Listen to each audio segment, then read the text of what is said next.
Hi friends, welcome to Tushar Aradhya YouTube channel. ಇವತ್ತಿನ ನನ್ನ recipe ಯಾವ ಸ್ವೀಟು ಅಲ್ಲ, ಖಾರನೂ ಅಲ್ಲ. 8 ತಿಂಗಳಿನಿಂದ 2 ವರ್ಷದ ಮಕ್ಕಳಕ್ಕೆ ಬೇಕಾಗುವಂಥ ಒಂದು ಫುಡ್ ಇದು. ಸೊ ಅಂದರೆ ಮಕ್ಕಳ ಆರೋಗ್ಯವನ್ನು ಸುಧಾರಿಸುತ್ತೆ, ಜೊತೆಗೆ ಮಕ್ಕಳ ತೂಕವನ್ನು ಕೂಡ ಹೆಚ್ಚಿಸುವಂಥ ಮಲ್ಟಿಗ್ರೇನ್ ಪೌಡರ್ ಮನೆಯಲ್ಲೇ ಮಾಡೋದು ಹೇಗೆ ಅಂತ ತೋರಿಸ್ಕೊಡ್ತೀನಿ. ಇದನ್ನು ಸಿರೆಲಕ್ ಅಂತಲೂ ಕೂಡ ಕರಿಬೋದು. ನನಗಿಬ್ಬರು ಮಕ್ಕಳು, ಇಬ್ಬರಿಗೂ ಕೂಡ ನಾನು 1 ಪಾಕೆಟ್ ಕೂಡ ಸಿರೆಲಕ್ಕನ್ನು ನಾನು ಪರ್ಚೇಸ್ ಮಾಡಿಲ್ಲ. ಇಬ್ಬರಿಗೂ ಕೂಡ ನಾನು ಇದೇ ಪೌಡರನ್ನು ಮಾಡಿ ತಿನ್ನಿಸ್ತೀನಿ. ಕಡ್ಡಾಯವಾಗಿ ನೈಟ್ ಟೈಮು 2 ದಿನ ಅಂದರೆ 1 ದಿನ ಬಿಟ್ಟು 1 ದಿನ ನಾನು ಈ ಒಂದು ಫುಡ್ಡನ್ನು ಮಾಡಿ ತಿನ್ನಿಸ್ತೀನಿ. ತುಂಬ ಇಷ್ಟಪಟ್ಟು ಈ ಫುಡ್ಡನ್ನು ಅವನು ತಿಂತಾನೆ. ಸೊ ಮಕ್ಕಳ ಆರೋಗ್ಯವನ್ನು ಸುಧಾರಿಸುತ್ತೆ, ಜೊತೆಗೆ ತೂಕವನ್ನು ಕೂಡ ಜಾಸ್ತಿ ಮಾಡುತ್ತೆ. ಇದಕ್ಕೆ ನಾನು ತಗೊಂಡಿರುವಂಥ ಸಾಮಗ್ರಿ, ಮೊದಲಿಗೆ ನಾನು 2 ಪಾವಷ್ಟು ಕೆಂಪು ರಾಗಿಯನ್ನು ನೀಟಾಗಿ ಜಾಲಿಸಿದ್ದೀನಿ. ಅಂದರೆ ಕಲ್ಲು ಮಣ್ಣು ಎಲ್ಲ ಇರ್ಬೋದು ಅಂತ ಹೇಳಿ, ಅಂದರೆ ನಮ್ಮ ಮನೆಯಲ್ಲೇ ಬೆಳೆದಿದ್ದು ಏನಿಲ್ಲ. ಆದರೂ ಕೂಡ ಮಕ್ಕಳ ಹಿತದೃಷ್ಟಿಯಿಂದ ನಾನು ಇದನ್ನು ನೀಟಾಗಿ ತೊಳೆದು ಜಾಲಿಸಿದ್ದೀನಿ. ನೀಟಾಗಿ ತೊಳೆದು ಕೂಡ ಇದ್ದೀನಿ. ಅಂದರೆ ಸಣ್ಣ ಸಣ್ಣ ಧೂಳು ಇರುತ್ತೆ, ಅದೆಲ್ಲ ಹೋಗಬೇಕು. ಅದನ್ನು ನೆನೆಯಲಿಕ್ಕೆ ಒಂದು ಕಡೆ ಇಟ್ಬಿಡೋಣ. ಏನು ನೆನೆಯೋದೇನು ಬೇಡ, ನೀಟಾಗಿ ತೊಳೆದು ಅದನ್ನು ಸೋರ್ಲಿಕ್ಕೊಬೇಕಾಗುತ್ತೆ ನಾವು ನೀರನ್ನ.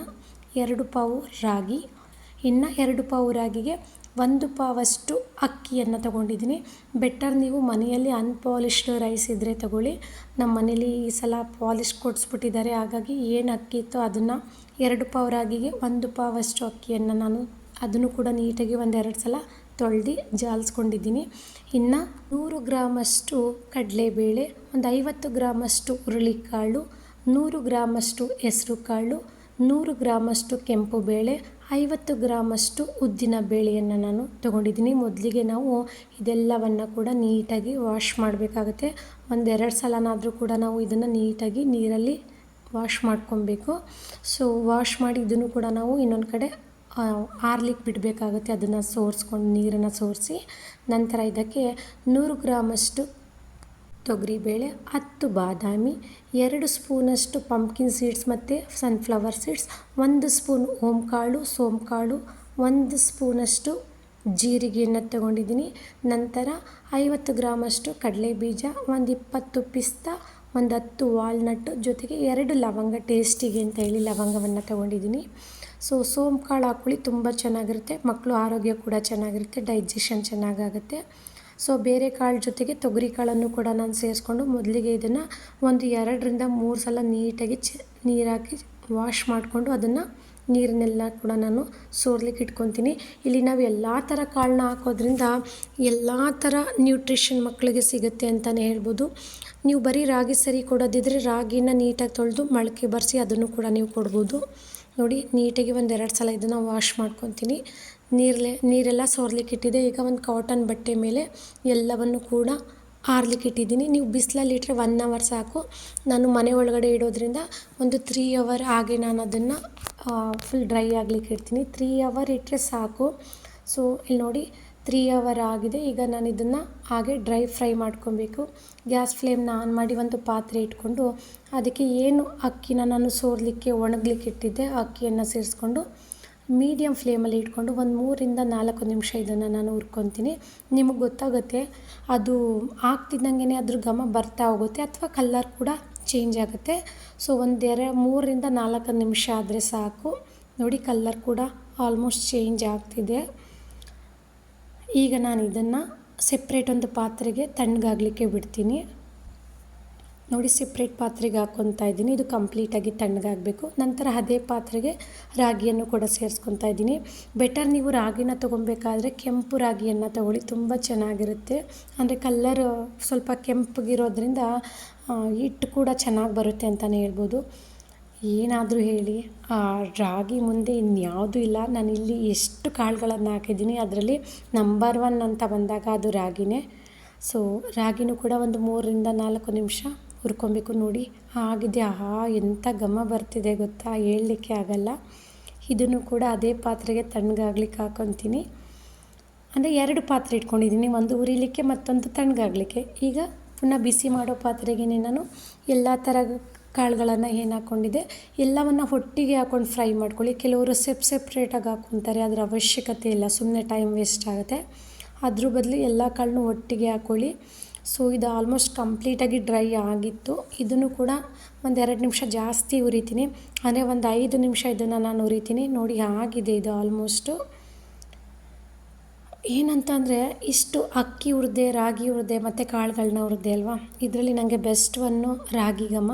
ಸೊ ನೋಡಿ, ಇದಕ್ಕೆ ನಾನು ಒಂದು 50 ಗ್ರಾಮ್ಗಿಂತ ಕಡಿಮೆ ಅಂತಲೇ ಹೇಳ್ಬೋದು, ಒಂದು 5 ಸ್ಪೂನಷ್ಟು ಹುರ್ಗಡ್ಲೆ ಕೂಡ ಹಾಕ್ಕೊಂಡು ಅದನ್ನು ಕೂಡ ಲೋ ಫ್ಲೇಮಲ್ಲಿ ಇಟ್ಕೊಂಡು ಹುರ್ಕೊತೀನಿ. ಯಾಕೆಂದರೆ ಇದು ಬೇಗ ಆಗಿಬಿಡುತ್ತೆ. ನಮ್ಮ ಅಜ್ಜಿ ಹೇಳೋರು, ಹುರ್ಗಡ್ಲೆ ಜಾಸ್ತಿ ತಿನ್ನಬೇಡ, ರಕ್ತ ಹೀರ್ಕೊಳ್ಳುತ್ತೆ ಅಂತ ಹೇಳಿ. ಈಗಲೂ ಅದು ನನ್ನ ತಲೆಯಲ್ಲಿದೆ. ಹಾಗಾಗಿ ಹುರ್ಗಡ್ಲೆ ಪ್ರಮಾಣನ ನಾನು ಕಡಿಮೆನೇ ಹಾಕ್ಕೊತಾ ಇದ್ದೀನಿ. ನಂತರ 2 ಸ್ಪೂನು ಮೆಂತ್ಯ ಕಾಳನ್ನು ಸೇರಿಸ್ತಾ ಇದ್ದೀನಿ. ನೀವು ಮೆಂತ್ಯ ಕಾಳನ್ನ ಸ್ಕಿಪ್ ಮಾಡಿ. ನನ್ನ ಮಗುಗೆ ಕಹಿ ತುಂಬ ಇಷ್ಟ, ಅಂದರೆ ಅವನು ಸ್ವೀಟು ತಿಂತಾನೆ, ಖಾರನೂ ತಿಂತಾನೆ, ಕಹಿನೂ ತಿಂತಾನೆ. ಹಾಗಾಗಿ ನಾನು 2 ಸ್ಪೂನಷ್ಟು ಮೆಂತ್ಯ ಕಾಳನ್ನು ಸೇರಿಸ್ಕೊಂಡಿದ್ದೀನಿ. ನೀವು ಬೇಕಾದ್ರೆ 1 ಸ್ಪೂನನ್ನು ಸೇರಿಸ್ಕೊಳ್ಳಿ. ಸೊ ಇದೆಲ್ಲವನ್ನು ಸೆಪ್ರೇಟಾಗಿ ಇಟ್ಕೊಂಡೆ. ಈಗ ಸುಮಾರು ಒಂದು 5 ಸ್ಪೂನ್ನಷ್ಟು ಕಡಲೆ ಬೀಜವನ್ನು ಅದನ್ನು ಕೂಡ ನಾನು ಫ್ರೈ ಮಾಡ್ಕೊತೀನಿ. ಸೊ ಕಡಲೆ ಬೀಜ ಹಾಕೋದ್ರಿಂದ ಮಕ್ಕಳದು ವೆಯ್ಟ್ ಗೇನ್ ಚೆನ್ನಾಗಾಗುತ್ತೆ ಅಂತ ಹೇಳ್ತಾರೆ, ಮತ್ತು ಟೇಸ್ಟ್ ಸ್ವಲ್ಪ ಎನ್ಹಾನ್ಸ್ ಆಗುತ್ತೆ ಅಂತಲೇ ಹೇಳ್ಬೋದು ಕಡಲೆ ಬೀಜದಿಂದ. ಸೊ ನೋಡಿ, ಒಂದು 3-4 ನಿಮಿಷ ಫ್ರೈ ಮಾಡಿದ್ದಾಯಿತು.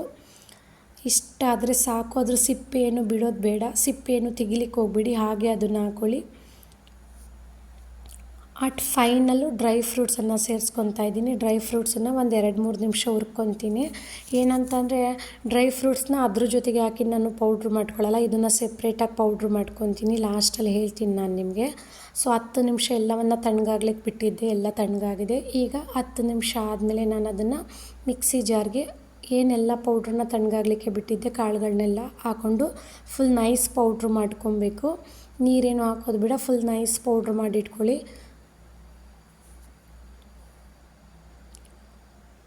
ನೋಡಿ ಎಷ್ಟು ಚೆನ್ನಾಗಿ ಪೌಡ್ರ್ ಆಗಿದೆ ಅಂತಂದರೆ, ಕಂಪ್ಲೀಟ್ ನೈಸ್ 100% ಆಗಿದೆ ಅಂತ ಹೇಳಲ್ಲ, ಒಂದು 95 ಭಾಗ ಪೌಡ್ರ್ ಆಗಿದೆ. ಸೊ ಇದನ್ನು ಸ್ವಲ್ಪ ಬಿಸಿ ಇದೆ, ಹಾಗಾಗಿ ಪುನಃ ಒಂದು ಪಾತ್ರೆಗೆ ಇದನ್ನು ಹಾಕ್ಕೊತಾ ಇದ್ದೀನಿ. ಅಂದರೆ ಒಟ್ಟಿಗೆ ಎಲ್ಲವನ್ನು ಪೌಡ್ರ್ ಮಾಡ್ಕೊಂಬಿಡ್ತೀನಿ, ಆಮೇಲೆ ಜರಡಿ ಆಡ್ಕೊಳ್ಳೋಣ.